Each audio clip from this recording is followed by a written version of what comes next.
Welcome back to Selling on Giants. I'm Mr. Will, host of the SOG, and every week I help you make sense of everything happening across Amazon, Walmart, Etsy, Meta, Target, and the entire e-commerce world. My goal is simple: give you clarity, save you time, and always take the side of the operators who keep these marketplaces running. The platforms write the rules, but sellers create the value. So let's break down what changed this week and what it means for your business. Let's start with something rare. Amazon delivered a feature that actually helps sellers rather than burying them in another compliance maze. If you have ever fought a listing enforcement you knew was wrong but could not get past the bots, this one is for you. Amazon introduced a new tool called Seller Challenge. It is available only to sellers enrolled in Account Health Assurance, which is Amazon's VIP lane for operators with a consistently strong account health rating. Seller Challenge gives you 3 opportunities every 180 days to request a deeper human review on a listing enforcement that does not make sense. You submit context or documentation, and Amazon aims to return a decision in 48 hours. Win the challenge and your listing goes live again. Lose the challenge and that slot resets after 6 months. For anyone who has lost time and money to automated misfires, this is a pressure release valve. And yes, the eligibility criteria are high. You need 6 months above a 250 account health rating, a verified emergency number, quick engagement with Amazon when issues arise, and a clean record. But if you qualify, this tool gives you something sellers rarely get on this platform: a fair second look. The takeaway for sellers is straightforward. If you are eligible for account health assurance, protect that status. Seller Challenge is worth its weight in recovered revenue when something breaks unexpectedly. And once your listings are safe, the next question is performance. Prime eligibility has always been a difference maker, but Amazon has not always been generous with the why. That finally changed. Amazon added a new panel in FBA enrollment opportunities that explains exactly why a product would benefit from moving to FBA. Instead of vague recommendations, you now see days of delivery speed Amazon can save, how your FBM listings compare to similar Prime-enabled items, and how many impressions or conversions you might be missing. It is the first time Amazon is giving sellers the receipts behind their FBA nudges. For long-tail catalogs, thin margins, or seasonal spikes, this means you can prioritize FBA with actual confidence instead of gut instinct. The insight for operators here is that you can now make data-backed decisions on which SKUs deserve inventory, not which ones Amazon simply suggests. And speaking of decisions that directly affect margins, Amazon finally stepped into a gap sellers have been patching with spreadsheets for years. Profit Analytics is now live. It pulls your sales, fees, refunds, returns, advertising, and even external costs into one profitability dashboard. You get SKU level insights, price change simulations, scenario modeling, and 2 years of look-back data. Amazon will even project 90 days forward so you can anticipate how profit may shift. This is the kind of clarity sellers have been begging for. Rising fees, refund volatility, and competitive ads make profitability a moving target. Most operators have been flying blind or paying for expensive third-party tools just to get the basics. For once, Amazon built something that actually makes your life easier. The takeaway for brands is to use this to identify the silent margin killers in your catalog. The listings with great top-line numbers often fall apart when you factor in ads, refunds, or storage fees. But even with better profitability tools, category rules still have a way of surprising sellers. Jewelry brands in particular woke up this week to find Amazon's August rules fully enforced. Every new jewelry listing now requires a mandatory fine versus fashion classification. Skip it and your listing gets suppressed. Pearl listings require industry standard attributes like luster, shape, minimum color, type, size per pearl, and number of pearls. Metal listings need metal type and metal stamp, with weight strongly encouraged. Amazon is cracking down on category clarity and metadata accuracy. This is good for shoppers, but it is more work for sellers. If you manage dozens of variations or older listings created before this update, you will need to retrofit them before Amazon decides to enforce it more aggressively. The takeaway for jewelry brands is to update your templates now. Missing these fields means suppressed listings and lost visibility during a critical holiday stretch. And while Amazon tightens metadata, Walmart is trying to unlock traffic through creators. The creator economy has become a real engine for product discovery, and Walmart is leaning in. Walmart rolled out creator bonuses, new storefront tools, curated lists, deeper analytics, and a program called Walmart Creator Collabs. Creators can now partner directly with marketplace sellers for higher commissions on select products. This is smart.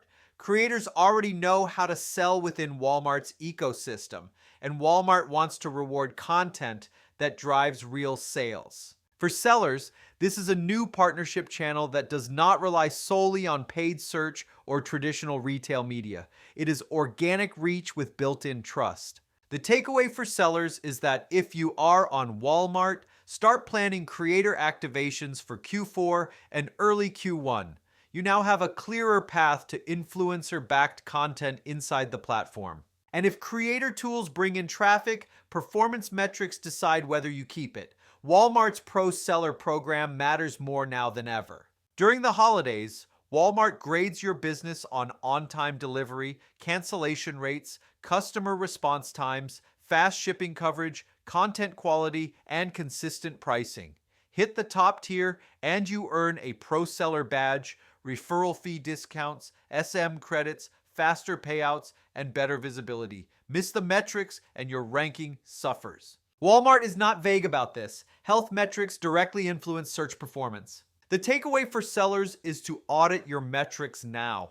A few quick fixes can move you into a higher tier that pays dividends through the holiday crush. And while Walmart is about metrics, Etsy is about intent. Holiday season is Etsy's prime time, and their Marketplace Insights tool is the closest thing sellers have to real-time demand data. It shows trending search terms, category competition, seasonal spikes, and emerging opportunities. This helps sellers refine titles, swap in precise buyer language, and plan inventory for categories that heat up early.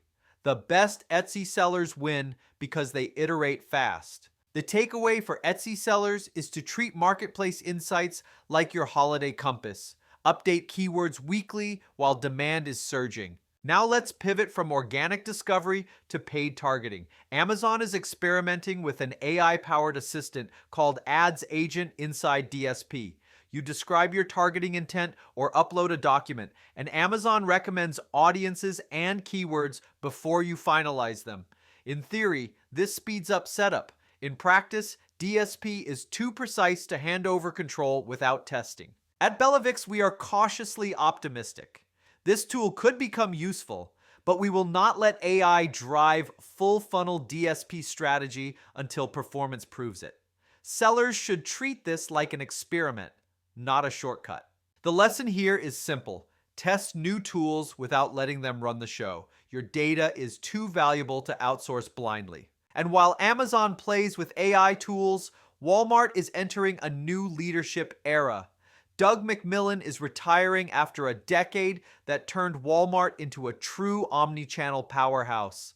Revenue climbed from $486 billion to $681 billion, and the stock more than tripled under his watch. John Furner, who started as an hourly associate 30 years ago, is stepping into the CEO role. He has been at the center of Walmart's digital transformation, retail media expansion, and store modernization. This is not a change in direction. It is continuity with momentum. The takeaway for sellers is to expect Walmart's push into marketplace growth, automation, and retail media to accelerate, not stall. Speaking of acceleration, Meta just rolled out its biggest marketplace upgrade in years. Marketplace is becoming more social, more collaborative, and more AI supported. Shoppers can build collections, share listings with friends, and even invite someone into a chat with a seller for big purchases like cars, apartments, or furniture. Reactions and comments now influence recommendations. Meta AI suggests questions buyers should ask and provides insights for vehicle listings.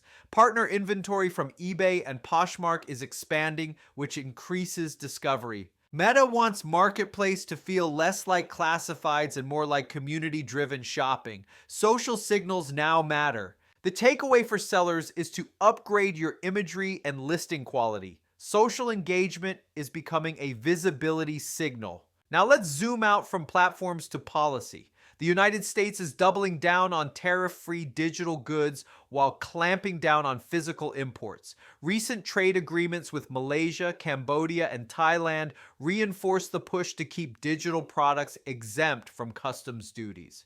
This is part of a broader effort to make the WTO moratorium permanent before it expires in March 2026. If that moratorium ever ends, countries could tax SaaS tools, downloads, cloud services, and digital products. For now, the digital ecosystem stays open and friction-free. Physical goods are a different story. The de minimis exemption expired this summer, which means more small parcels are being taxed and inspected. Latin American countries are tightening rules on low-value Chinese imports, and China's economic structure continues to give its sellers a pricing advantage. The takeaway for brands is to prepare for more friction and higher landed costs if you rely on cross-border inventory or Chinese suppliers. The global landscape is shifting. And finally, let's talk about Target. They are rebuilding their digital momentum and leaning heavily into AI to make shopping more personalized. Target launched an AI gift finder where you describe the person you are shopping for, and the system generates tailored recommendations. You can scan handwritten lists and convert them into digital carts. Store mode now includes a Find Bullseye game that rewards in-store shoppers with a free sticker. Target reports that customers using the app spend almost 50% more per trip, so these features are designed to deepen engagement and make discovery easier. The takeaway for brands selling into Target is to expect AI-driven discovery to play a bigger role in merchandising and customer experience. Before we wrap up, a quick sidebar. If listening to this feels like juggling 12 different marketplaces, half a dozen compliance updates, and constant algorithm shifts, that is exactly why Bellavix exists. We help brands navigate these moving pieces, and we have supported over $500 million in Amazon sales by turning complexity into clear, actionable strategies. Whether you need help with compliance, catalog cleanup, ads, or launch strategy, this is what we do all day. If you want a team that knows the inside of Seller Central, visit bellavix.com. And that's your Selling on Giants news and updates for the week. We covered Amazon's Seller Challenge, FBA rationale, profit analytics, the jewelry rules, Walmart's creator push, pro seller strategy, Etsy's holiday playbook, Meta's marketplace revamp, global trade moves, Target's AI features, and the new leadership era at Walmart. If this saved you hours of research or a few headaches with your account health dashboard, do me a favor, subscribe, follow, and leave a review. It helps more sellers find this show and helps us bring in even better guests. I'm Mr. Will from Selling on Giants. See you next week.